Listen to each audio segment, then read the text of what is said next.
13香料油不是简简单单的把香料那么一砸就完事儿，难就难在怎么把香料的香从里到外的带出来，充分的释放出香。小事虽小，也有大学问。大家好，我是评论王老师。13香料油，13香料油，那香料的搭配就有说法。为什么把香料分开？这一盘还要带这一盘。先看这一盘，八角、桂皮、花椒，这些香味比较霸道浓烈，主味就立住了。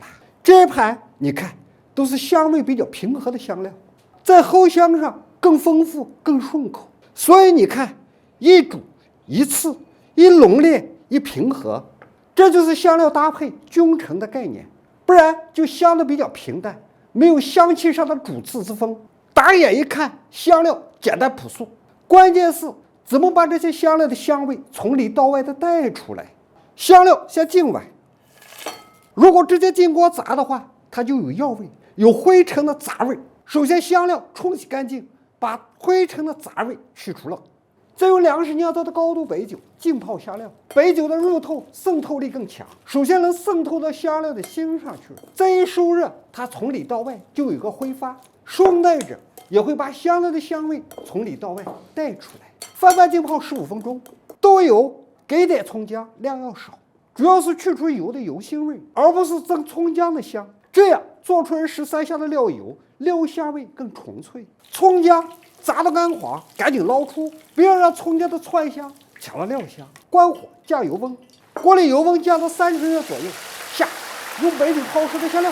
你看入锅后立马就沸腾了，也就是在这一瞬间，酒精的挥发把香料的药味带走了，这样香料出香才更纯粹。然后开个小火慢慢炸，慢慢熬，保持在3、4成油温的这个区间段，利用慢功夫给香料给足出香的时长。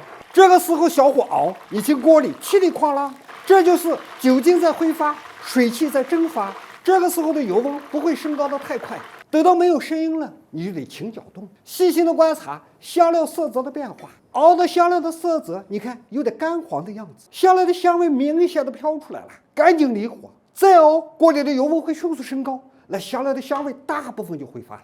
香料不要捞出，和油一起倒进碗里，迅速加盖焖着，1分熬3分焖。熬只是打开了香料出香的通道，焖才是香料真正充分出香的过程。油的余温缓慢下降，它就会把香料的香味从里到外带出来，融进油里去。一熬一焖，13香料油才香的饱满，焖到自然凉。这样我们的13香料油制作完成。香料泡着别动，用的时候吸入沥煮，随用随取油，拌面拌馅炒菜明油，拌凉菜做卤菜等等，只是个香。关注我们，学习更多专业的小吃创意技术，咱下期再见。